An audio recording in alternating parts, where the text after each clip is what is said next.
माननीय सभापति महोदय, महामहिम राष्ट्रपति महोदय के अभिभाषण पर आपने मुझे बोलने की अनुमति दी, मैं आपका आभारी हूं। महामहिम ने अपने संबोधन में स्वास्थ्य जैसे महत्वपूर्ण विषय पर मात्र 10 सेकंड 15 सेकंड के अंदर अपनी बात समाप्त कर दी। मान्यवर, 55 करोड़ भारतीयों को आयुष्मान योजना में पात्रता दी, 25,000 जन औषधि केंद्र खोले जा रहे हैं और 10 वर्ष से ऊपर के नागरिकों को भी प्रधानमंत्री आरोग्य योजना में पात्र बनाने का निर्णय लिया गया।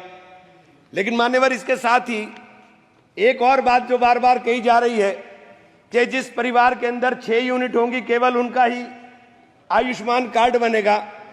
एक तरफ जनसंख्या नियंत्रण की बात होगी और दूसरी तरफ जिनके ज्यादा बच्चे होंगे केवल उनका ही आयुष्मान कार्ड बनने का काम होगा।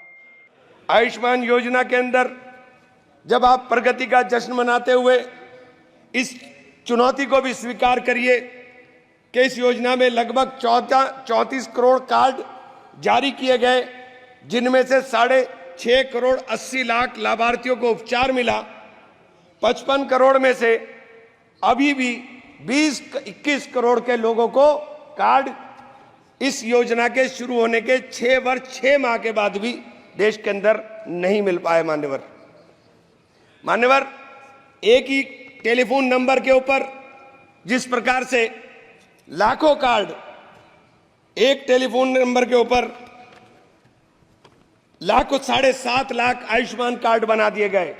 ये मान्यवर सरकार ने ही पकड़ा है, ये मैंने नहीं, सरकार ने ही पकड़ा है, ये सरकार ने ही बताया है। एक ही नंबर के ऊपर ये योजना लोगों के भलाई के लिए, लोगों के अच्छाई के लिए ये योजना थी।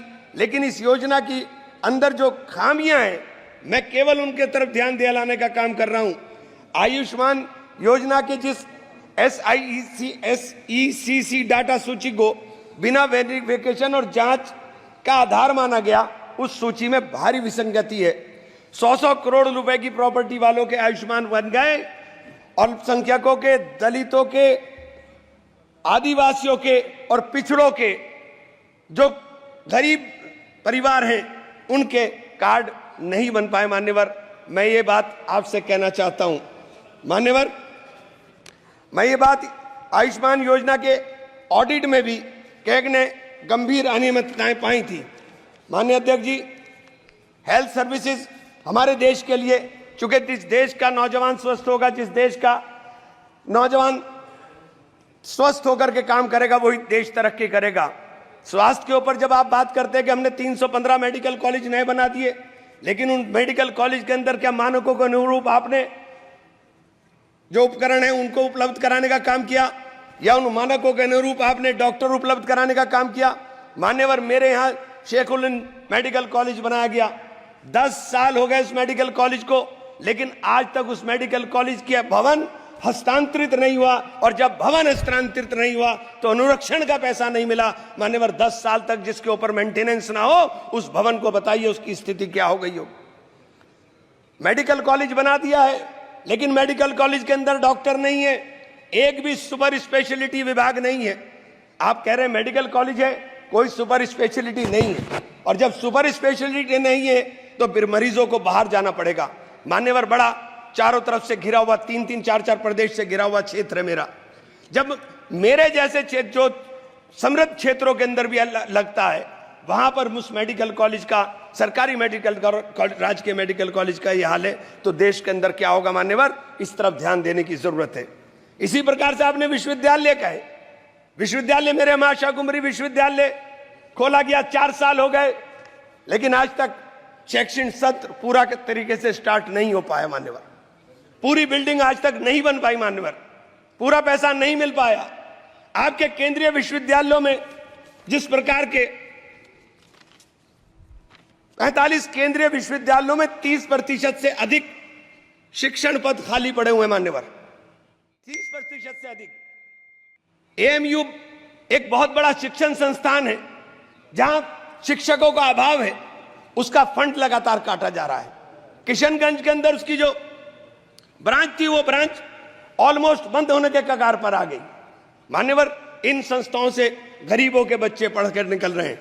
मैं आपके ध्यान इस तरफ जरूर दिलाना चाहूंगा कि जब नीट की परीक्षाएं कैंसिल हो जाएं, जिस प्रकार से बार बार पर्चे लीक हो जाएं, तो सरकार को इन चीजों के ऊपर ध्यान देने की जरूरत है। मान्यवर, देश का नौजवान आज परेशान है, चाहे वो अग्निवीर के नाम पर हो, चाहे वो नीट के नाम पर हो, और चाहे वो उद्योग धंधों के नाम पर हो। जब आप उद्योग धंधों की बात करते हैं, आप कहते हैं कि हमारी सरकार 5 ट्रिलियन इकोनॉमी की तरफ जा रही है, लेकिन मान्यवर ये नहीं बताने का काम करते कि 5 ट्रिलियन इकोनॉमी के लिए 10% से अधिक की ग्रोथ रेट चाहिए। आपकी ग्रोथ रेट क्या है साथ मान्यवर, जब मैं आपका ध्यान इस रोजगार के एक गंभीर विषय की तरफ रखूंगा, राष्ट्रीय सांख्यिकी मंत्रालय NSO द्वारा असंगठित क्षेत्र में उद्यमों के सालाना सर्वे में जो चौंकाने वाला तथ्य है वो ये है मान्यवर के जुलाई 2015 से सितंबर 2023 के बीच भारत में लगभग 18 लाख फैक्ट्रियां बंद हुई हैं, जिसमें 54 लाख से अधिक लोगों की नौकरियां चली गईं। विनिर्माण क्षेत्र में असंगठित फैक्ट्रियों की संख्या 157 लाख से घटकर 178.2 रह गई, जो 9.3% गिरावट है। मान्यवर, ये छोटी छोटी जो फैक्ट्री हैं, ये असंगठित क्षेत्र के उद्यम थे। इन असंगठित क्षेत्र के अंदर कुल 10 करोड़ 96 लोग काम कर रहे हैं। मान्यवर, ये सरकार के आंकड़े हैं। मैं इसलिए ये बात कहना चाहता हूं कि जब आप 5 ट्रिलियन की बात करते हो तो आपका निर्यात और आयात आपको देखना पड़ेगा कि आपके आयात के ऊपर निर्भरता कितनी हो गई है। निर्यात लगातार आपके देश के अंदर घट रहा है।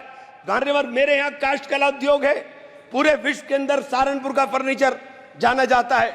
हमारे यहाँ 1500 करोड़ का कारोबार होता था, लेकिन 1500 करोड़ का कारोबार घट करके 800 करोड़ पर आ गया। मान्यवर, जब 800 करोड़ पर मेरे अकेले एक डिस्ट्रिक्ट के अंदर कारोबार आ रहा है, मान्यवर 650 जिले हैं इस देश के अंदर, 650 से जिलों से अंदर क्या स्थिति होगी। मेरे यहाँ दूसरा काम हौजरी का चल रहा था। हौजरी का भी पूरा का पूरा देश के अंदर हमारी यहाँ से सप्लाई होती है, लेकिन हौजरी के उद्योग के लिए हमारे यहाँ किसी प्रकार का कोई नहीं। अगर टेक्सटाइल पार्क, मान्यवर मेरी मेडन स्पीच है और आपसे अनुरोध है कि मुझे कम से कम 5 मिनट दे दे, कम से कम। मान्यवर, टेक्सटाइल और गारमेंट पार्क हमारे यहाँ अगर बनाए जाएंगे तो इनमें 2.5 लाख लोग रोजगार के अंदर लगे हैं। इन लोगों को रोजगार मिलने का काम होगा। अगर इनको रोजगार मिलेगा मान्यवर, तो मैं ये कहना चाहता हूं, आप जो 5 ट्रिलियन का लक्ष्य लेकर चले हैं, जब तक नौजवान को रोजगार नहीं मिलेगा, जब तक आप उस लक्ष्य को प्राप्त नहीं कर सकते। आप बार बार मान्यवर लगातार चल रहा है कि कानून देश में कड़े बनाए जा रहे हैं, लेकिन भीड़ अनियंत्रित होकर के जिस तरह से लोगों को मारने का काम कर रही है, जिसे मॉब लिंचिंग कहते हैं। मेरे जनपद में, मेरे मंडल में 3 लोगों को छत्तीसगढ़ के अंदर मारा गया। मान्यवर, उत्तर प्रदेश के अंदर, अलीगढ़ के अंदर इस प्रकार के भीड़ तंत्र ने एक व्यक्ति की हत्या की। मान्यवर, आगरा के अंदर 2 लोगों ने आत्महत्या की, केवल पुलिस के उत्पीड़न से तंग आकर के। मान्यवर, फिरोजाबाद के अंदर एक कैदी मारा गया, जो पुलिस सही सलामत उठा करके ले गई। जो ये हालात देश के अंदर बन रहे हैं, आप कानून सख्त करने की बात कर रहे हैं। मान्यवर, ये कानून सख्त करने से केवल काम नहीं चलेगा, उसके ऊपर अमल करने से काम चलेगा। मान्यवर, अमल होना चाहिए। प्लीज कंक्लूड, प्लीज 2 मिनट मान्यवर, बस 2 मिनट में कर दूं। अगर आप मैं आपसे मान्यवर जरूर एक बात जरूर कहना चाहूंगा। मेरे क्षेत्र में मां शाकुंभरी बहुत बड़ी सिद्धपीठ है। बाहर 10 साल से मान्यवर, पिछले 10 साल से दिल्ली यमुनोत्री नेशनल हाईवे अधूरी स्थिति के अंदर पड़ा हुआ है। बार बार बड़ा शोर मचाया जाता है कि सब पूरा हो रहा है, लेकिन आज तक नहीं हुआ। उस सिद्धपीठ के जाने का रास्ता मान्यवर उस हाईवे से जाता है।